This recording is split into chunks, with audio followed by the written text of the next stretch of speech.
Well, welcome to another exciting episode of Seasonal Slumpbusters. I'm Jeff Harrison and my co-host Andrew McCauley. Andrew,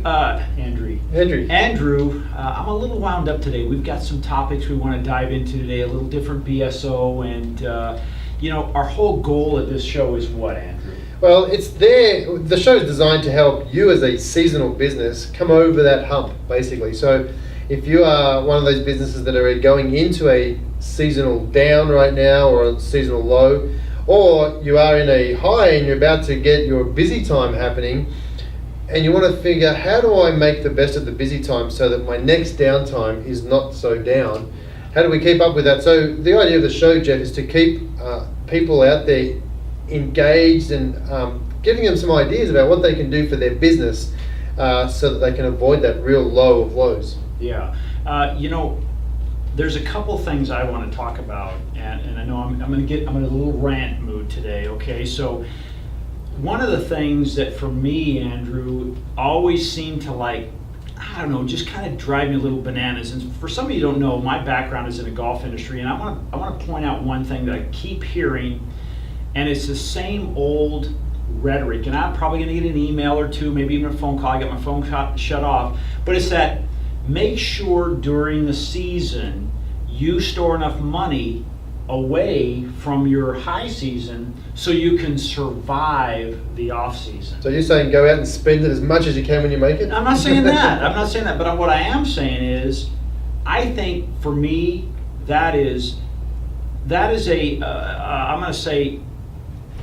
something that advice maybe that was relevant at a time when, there wasn't the internet, there wasn't social media, there wasn't what we have now to market with.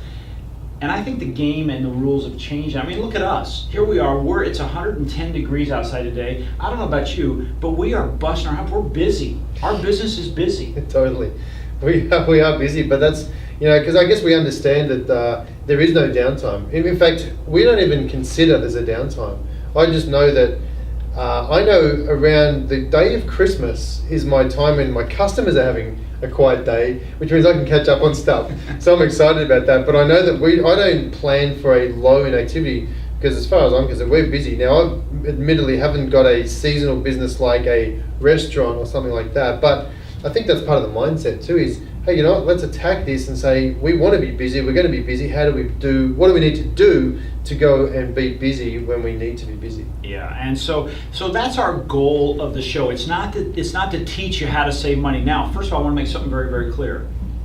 Putting money away when you're at your peak of your business, when business is happening, it's almost like saying, hey, all boats rise when the tide comes in. Let's call that high season. But I want you to not get stuck in the mud, if you will, just because the tide goes out. we want you to still be successful and be able to get out of the harbor. Just because the tide goes out, you're not stuck in the mud. So I'm not telling you, I know Andrew's not either, saying, hey, when you're making hay, don't put money away. Totally do that. I think you should always say, hey, what percentage in high season, down season should I put away so I can run my business effectively? But it's like, don't let that be your only strategy for the off season, right? Thank you. That's exactly right. It's not your only strategy. Right. Now, there's a little burr in my saddle that I just want to share, and I know you've got some information on the computer. That's why we got the big computer on and I like this view. Plus, it's clean. And there's a joke behind that. But anyway, so the idea is, I get a little burr on my saddle when I have supported, and I know a lot of people have supported, going to particular restaurants during the season, and then all of a sudden during the off season, they're closed for like 4 months. Well, I'm going to tell you, for me, what happens is, it doesn't mean I stop eating for 4 months. That's My right. wife and I still go out, but what it does mean is all of a sudden I start finding a new place to hang out. And all of a sudden they open back up, and now it's almost like, the old thing of Zig Ziglar pumping the crank, or cranking the pump. And they've stopped doing it, so they've got to restart their season all over again. Yeah. So there's a couple of negatives there, and I know you have some stats here about businesses when they're about restaurants. Are you ready to share that, or? Not yet. I'll do that in a few minutes. Okay. But just to add to your point, people work hard to get somebody in the door. When you've got them in the door and they're a regular component, a proponent of your business, it's a lot easier to get them back, especially if you can deliver good service, good quality product or whatever it is. Now, by shutting your doors, you're basically saying, you know what, I'm going to start again. And you know, when a rocket ship takes off to the moon, I think 90% of its fuel is taken up just in the takeoff. That's it. You know, and that's the same with business advertising. You spend a lot of money getting the wheels to move before there's any traction. And when you get those people in the door, then it becomes an autopilot if you do it well, and they come along, you know, week after week or however often they come through. And by closing down, you're basically burning up that rocket fuel again every year, and you're working hard to make that work. So I think I hear what you're saying, and I'm sure there's people out there saying, oh, but you haven't seen our area when it's dead. Well, there's got to be people around. What are you still doing in town if it's dead? You know, there's other business owners that still live there. There's got to be some sort of way to get over that hump, and that's what we want to talk about, and that sort of thing here today. So today's a little different day. Now, last time we were talking, Andrew, because I want to dig a little bit into this. I know we want to talk about BSO, and quite frankly, my BSO was that advice of store your money so that you can just survive. And to me, I look at that and say, Andrew, all that is you've created a lifestyle that you're a hamster on a wheel. Mm-hmm. You never get to take a break, because during your season, you're grinding. I mean, let's face it, you have 14, 15, 16-hour days, 7 days a week. Then when you're off season, your friend is the clicker, because you can't afford to go anywhere because you're just surviving. Mm-hmm. And then here comes the next season, you do the same thing. Our goal is to help you get off that hamster. Absolutely. So that's my BSO, is that hamster wheel mentality. The bright shining object is the cash, the gold that's sitting in the box that you're relying on from the busy period to the low period. Yeah, that's it. Great. So let me show you a couple of little stats that I've discovered. You know, and these are nothing spectacularly new, but it's just good to know that these are around. You know, they say that one of the biggest seasonal businesses obviously is travel and food. So the restaurants and food. And there's a couple of little things I'd like to share. The top leisure activities for US domestic travelers. So when people are traveling domestically, the top activities are visiting relatives is number one, right? So they're visiting relatives. So what does that mean? How could you capitalize on that, do you think? Wow.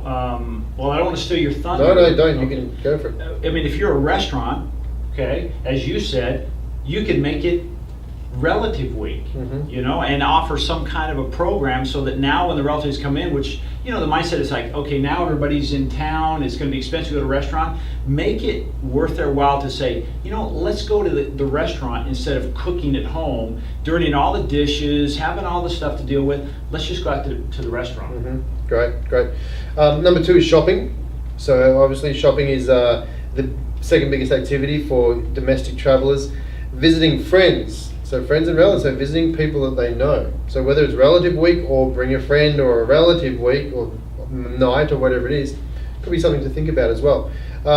Sightseeing, and then beaches. Now beaches are not going to work too well here, although you could turn the hose on and plenty of sand. There's always salt and sea.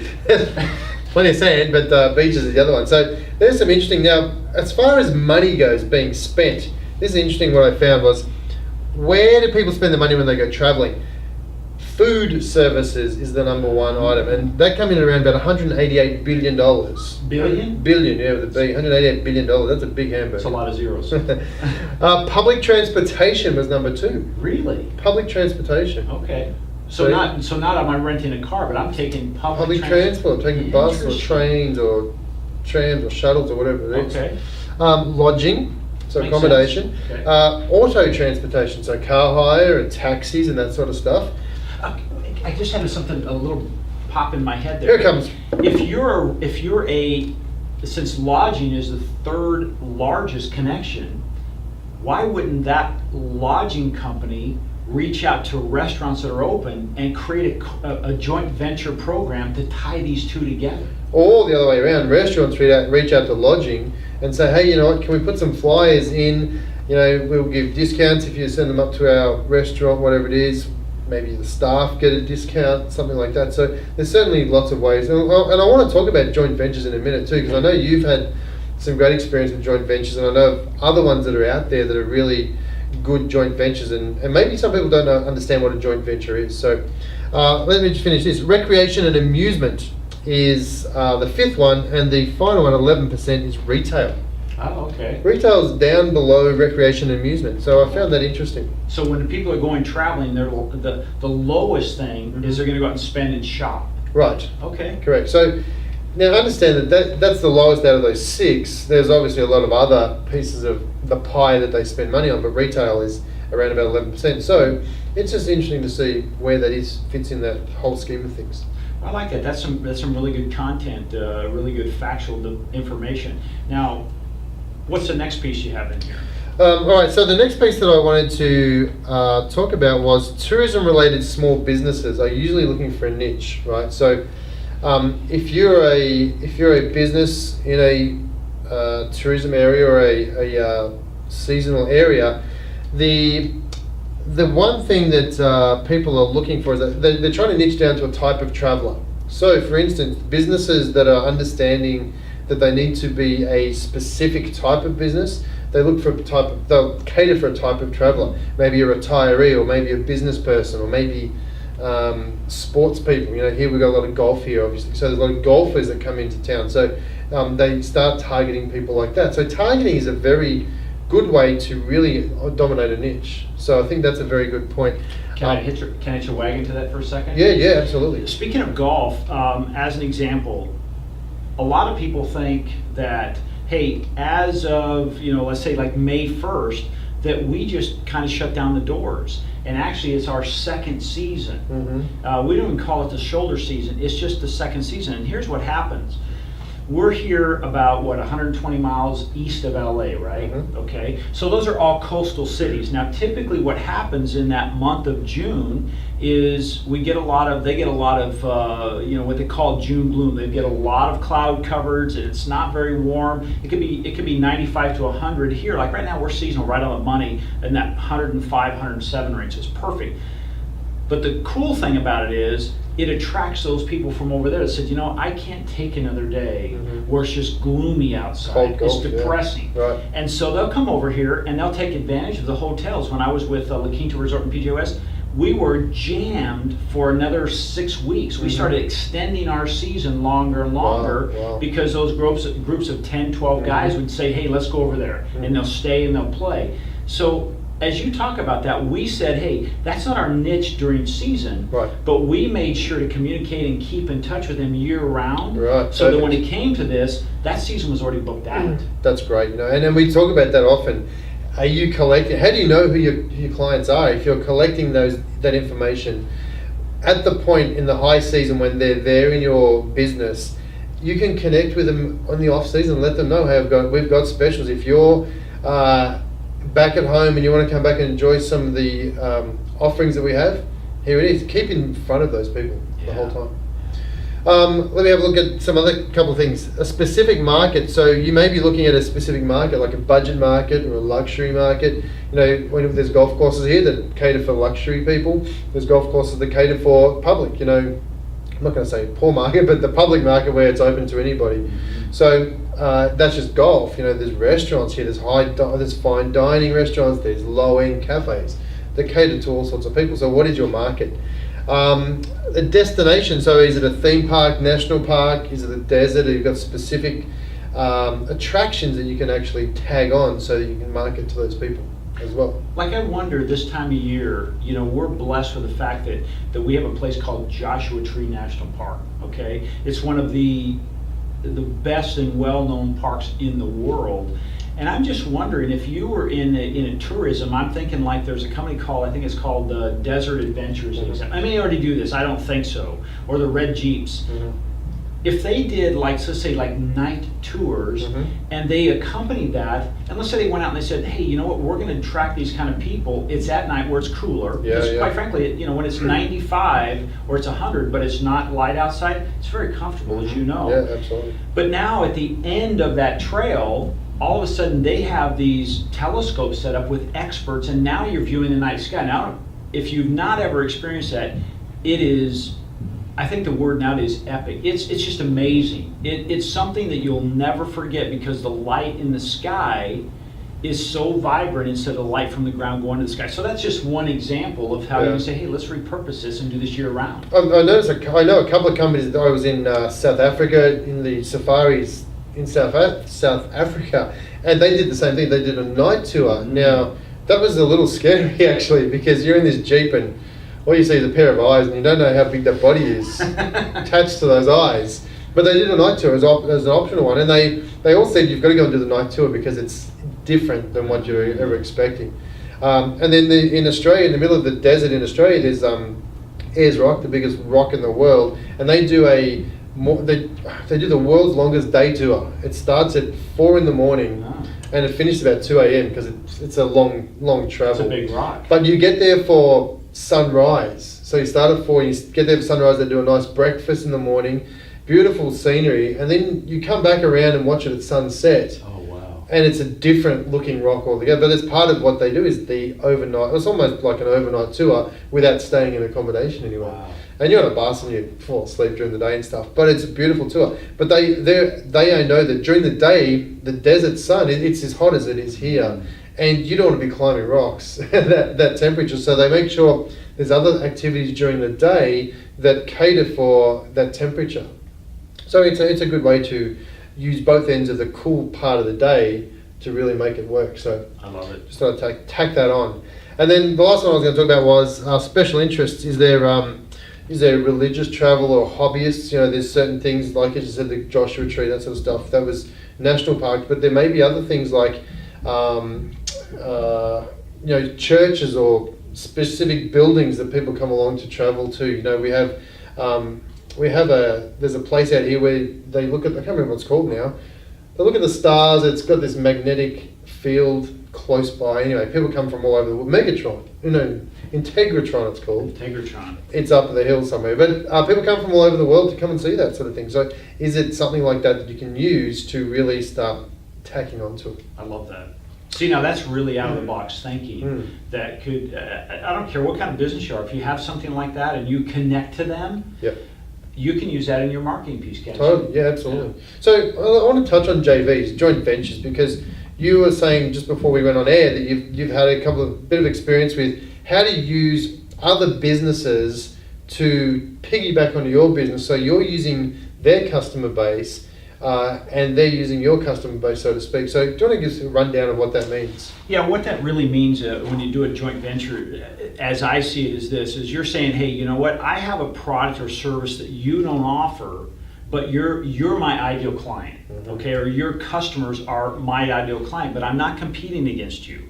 And the way I did it is I was a benefit from them, from the owner of that business, to their clients. So it looked like it was a special offer from them to their clients. I was providing the service, and then there was revenue split that helped them, and it kept an empty location busy for 30 days. Right. Do you want to give us the example, the specifics of that, or not?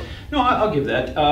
As an example, when I was a golf professional back in Arizona, every year, just like here in our desert south of California, we would shut down a period of time for about 30 to 45 days, literally shut down everything. And so there's no golf. And in the desert where we lived out, we all kind of at the same time, because there's a small window for that to occur, to go from summer grass, Bermuda, to winter grass, which is more of a ryegrass.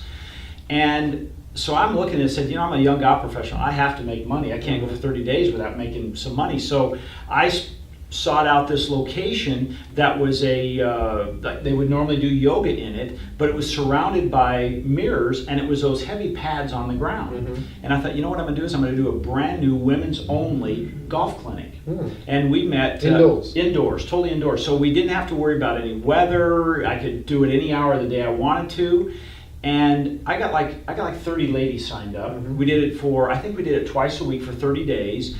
And the mirror was amazing. And here's the cool parts about this. Typically when somebody go and take a golf lesson, if they will, they want to give you feedback of how it went. And we'll ask that, hey, how'd it go? And they'll tell you, well, I didn't go so well, this is what happened. And so it deteriorates sometimes or slows the learning process. In this situation, they couldn't practice anywhere. They could only practice what they were being taught, and there was no ball to give them negative or positive feedback. Only the vision that they saw in the mirror of them doing it correctly. Right. Okay, so they're able to stay focused.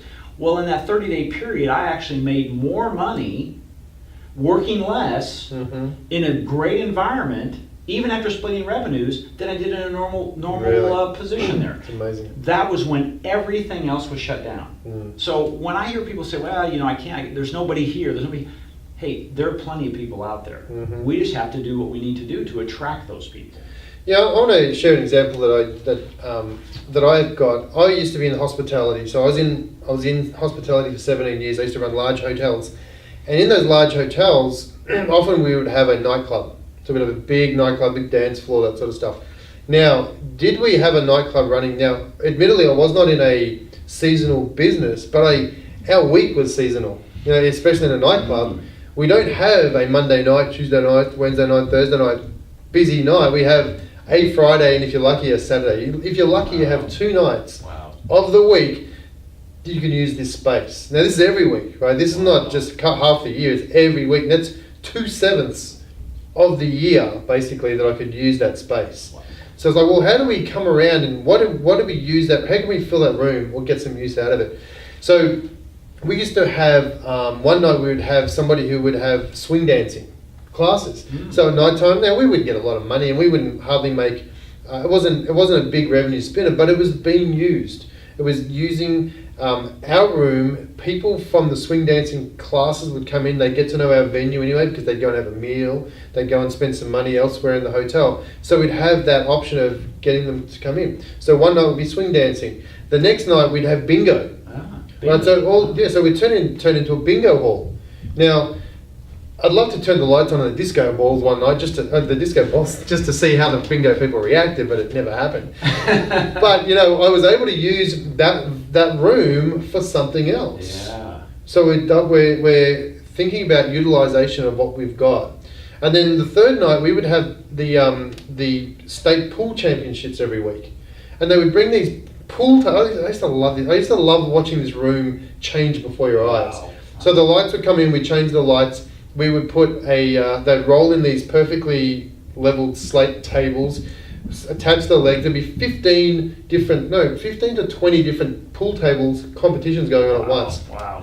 And it was such a different atmosphere. Everyone's quiet, they're playing pool, and then 24 hours later we've got the music cranking up, and everyone's jamming and jumping, and there's a band going on. But just in that short time of space, that's small amount of time, that space changed dramatically. And then every month we would have boxing. We'd bring in a boxing ring and there'd be boxing going on a Sunday afternoon. Wow. So we had to really think about how else can we use the space? Who wants our space? We've got space available. We're not going to let it out on Friday and Saturday nights because we need it for us, where we make our most money, but how else can we utilize what we've got? And I think that's part of what you can think about. How else can we use that space? In your case, you had a gym that was sitting there empty. How can we use that space to fill it with somebody? The stories about restaurants. Go to a school and say, I'm going to offer some cooking classes. How do we get people into our space? We've got facilities that we've paid for. They're sitting idle. We've got the ability to bring in some people or some revenue at that time. How can we do that? As I said, I think I've heard about cooking classes. Right. Hook up with a shop, like we've got a shop here, Jan's Kitchen, who has all these different utensils. How could she use that in a restaurant and combine their database to say, let's go do some cooking shows or cooking lessons in a restaurant that's fully ready, and you can do some taste testing and that sort of stuff. Yeah, the exciting part about that little piece right there is it really ties in and says, hey, it keeps me, if I'm a restaurant owner, it keeps me in front of the local and everyone that's there, and I'm giving back. Right. Yeah, they're paying for the class, but I'm giving back. Mm-hmm. I'm not saying, hey, I'm behind the counter, I'm in the back as a chef doing my thing. I'm actually out there interacting. All of a sudden, you're developing a neat relationship with these people, and they remember you. They no longer say, hey, I'm going to dinner at Lavender, I'm going to go see Nicholas. Yep, Nicholas, they know him by name, right? Absolutely. Yeah. And or if I'm going to go to cooking class, I know Andy, right? And we know all the staff in there because there's been a relationship. Correct. And it's like, hey, we like to hang out with friends. Well, they're like it's almost like that Cheers feeling, right? Yeah. I think, Andrew, that's brilliant. I think that's a big point. Is you're building relationships not for tomorrow, not for tonight, but for the time when you want to be able to say, hey, Here's what's happening. I need to know who can I call on? Oh, I know that person at that restaurant. Yeah. And there's nothing, and you're right, it's a cheers mentality. It's like, let's go to our local because we know them. They know us. They know what we like. They're going to talk to our kids, or they're going to really look after us because they know who we are. And even better, when I take my friends there from out of state during the peak season and there's a line out the door, guess who's going to walk up and get a table because, hey Andy, hey Andrew, how you doing? Come and grab a seat. They're going to know who you are. Totally. And I think that's what it is all about, is building that relationship so that you've got them. When you need them, you can connect with those people at the right time. So let's kind of put kind of encircle this and say, okay, what's the message today that those people watching, whether it's live today or they look at it down the road, because I don't think this is going to change a lot as far as the same rhetoric about put your money away kind of thing. What's that one message that they should be taking away from this, Andrew? I think that the fact is that don't rely on the stash it and save it strategy in the busy season, where you're going to have the busy season, and rely on that money to last you through until you start again. Don't rely on that. Work at it now so that you can say, well, how do I build a relationship? What do I need to do to build that relationship? But more importantly, what else can I use, or who else can I use to help me get people into my business, whether it's a hotel or a golf course, whether it's a restaurant, or whether it's a tourist, what's the word I'm looking for? Go-kart? Like the big jeeps you're talking about, like right. Tour guides and stuff like that. It doesn't matter what the business is. How else can you do that? How else can you connect with other businesses that already have a audience that you could potentially tap into? I love that. That you're not competing with. The non-competing audience, that they both will get benefit out of sharing each other's products or services. Yeah, I think that's great. Yep. Well, I hope you've gotten as much out of this as I have. I mean, this has been a great, not to sound like patting ourselves on the back, but I think it's been a great show from a standpoint of these are items they can take, Andrew, and just put into action and start reaping rewards, not 6, 8, 12 months from now, but like pretty daggone quick. Yeah, absolutely. And if you've got any ideas or any questions, send them through. We'd love to. If you've got a challenge, I'm going to put a challenge up for us. If you've got a challenge and you think, here's my business, how else can I do what you've just been talking about? I'd love to have a crack and say, well, let me have a look and I'll see if I can come up with some ideas. And if I can't come up with some ideas, then I will say I can't. Save your money. Go back to strategy one. Yeah. But seriously, if you've got some challenges, let us know, because sometimes you are so close to your business. You're in your business, you're dealing with it, you're digging with it. You and I both got our own businesses. We're in our own businesses, and sometimes all you need is a fresh set of eyes from somewhere else. And it's not a world revelation that's been offered. It's just something that's seen from a different set of eyes that says, you know what, have you ever thought of that? And you might go, oh, you know what, I did and I forgot about it. And that's all I needed to kick you on.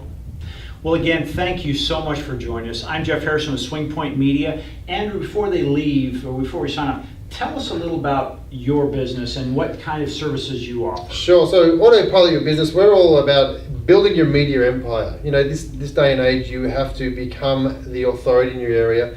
And we're all about how do you build that empire? Do you do it through podcasts, TV shows, magazines, newsletters, videos, that sort of stuff? And you really need to be starting to think about how you do that to get out in front of your audience. That's what we do. We help you become your own media empire. That's brilliant, brilliant.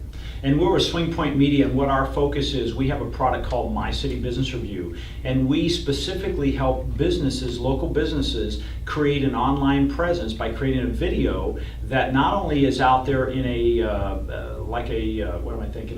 reference type process like a phone book called My City Business Review. It is all about video, and so if somebody's looking for the best restaurant or whatever, you're going to find on My City Business Review with a little review on that. We take it from there, we help market it by getting them on the first page of the search results for Google, so that way you can be seen by 92% of the people who are making buying decisions. If you're on page 2 or 3, you might as well not be there at all. So that's with Swing Point Media, and we'd love to help you out.